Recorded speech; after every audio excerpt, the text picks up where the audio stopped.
The Kelvorian Empire had conquered 47 star systems, each with its own apex predators and legendary beasts.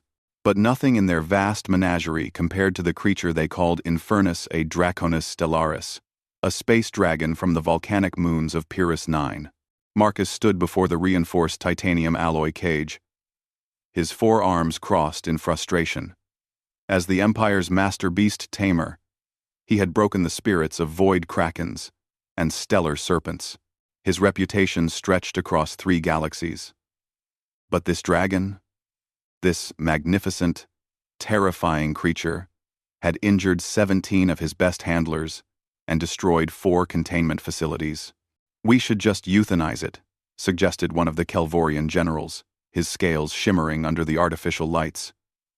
"It's cost us millions in damages." "No," Marcus replied, his mandibles clicking thoughtfully. "The Emperor wants it for the grand arena. A dragon of this size and power. It would be the crown jewel of his collection." Inside the cage, Infernus thrashed against his chains.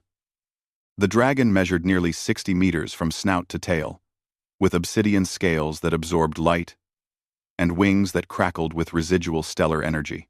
His eyes molten gold with vertical slits burned with undiluted rage and defiance. "Bring in the neural suppressors," Marcus ordered. The technicians hesitated. They'd tried neural suppressors 3 times. Each time, the dragon's bioplasmic field had overloaded the equipment, sending feedback that hospitalized the operators. That's when Evan arrived with the afternoon feeding cart.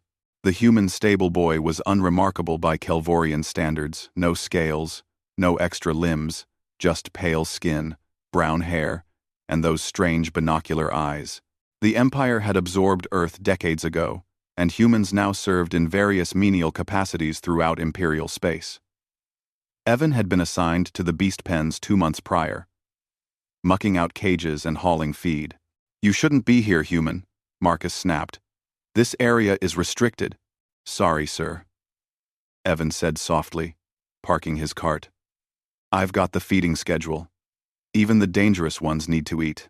Marcus was about to dismiss him when something caught his attention. Infernus had stopped thrashing. The dragon's massive head had turned toward the human, nostrils flaring as he took in the unfamiliar scent. "Fascinating," Marcus murmured. "He's curious about you." Evan approached the cage slowly, his movements casual and unhurried. Every trained handler in the facility would have recognized this as a textbook mistake. Never show confidence around an unbroken predator. It triggers their hunting instincts.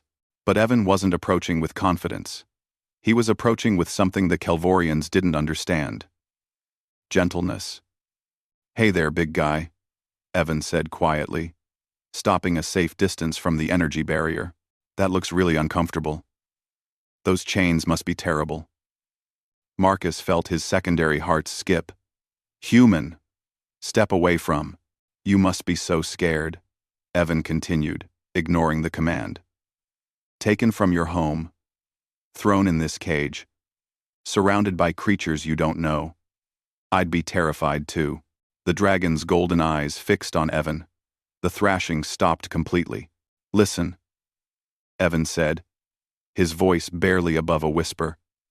"I know you can't understand me, but I want you to know something. I see you, not as a beast or a prize or a weapon. I see you as someone who's hurting." Marcus watched in stunned silence as the human did something unprecedented. Evan sat down, cross-legged, in front of the cage. He made himself smaller, vulnerable. "I'm going to open a feeding slot," Evan said. "You don't have to eat if you don't want to.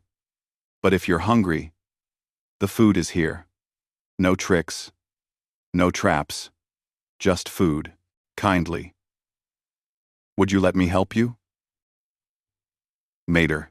Marcus moved to stop him, but something made him pause.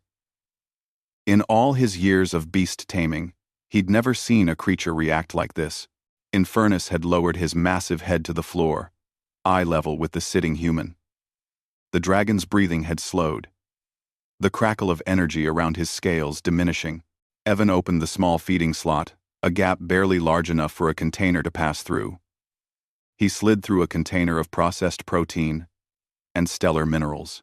The dragon didn't move. "It's okay," Evan whispered. "Take your time.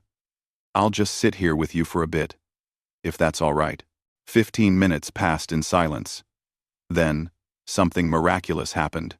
Infernus moved forward, slowly, deliberately. His snout approached the feeding slot, and he took the container, gently, between his teeth.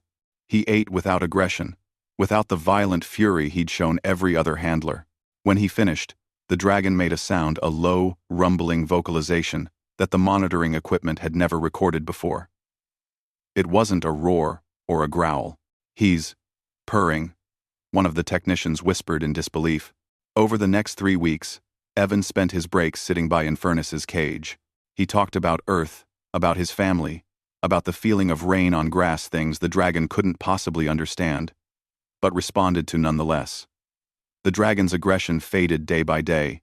Marcus watched it all, with growing comprehension and humility. The Empire's methods were about domination, breaking wills, forcing submission through pain and fear. But this human, this unremarkable stable boy from a conquered world, had understood something they'd missed entirely. Respect couldn't be taken. It had to be offered, freely, both ways. When Marcus finally approached Evan, the human was hand-feeding Infernus through the barrier, the dragon's massive tongue carefully accepting each piece. "How?" Marcus asked simply.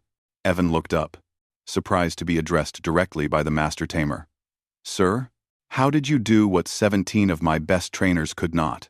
Evan smiled sadly. "I didn't do anything special. I just asked. Kindly. And I listened." When he answered, Marcus looked at the dragon, still wild, still powerful, but no longer broken by rage. "The Empire has much to learn from humanity," he said quietly. "Maybe," Evan replied, scratching under Infernus's chin through the barrier. "Or maybe everyone just needs to remember that respect and kindness aren't weaknesses. They're the strongest things in the universe." In the observation room above, the Kelvorian Emperor watched the feed with 3 of his eyes while the 4th reviewed the reports. A human stable boy had succeeded where the Empire's finest had failed. Perhaps, he thought, there was more to this species than cheap labor. Perhaps there was wisdom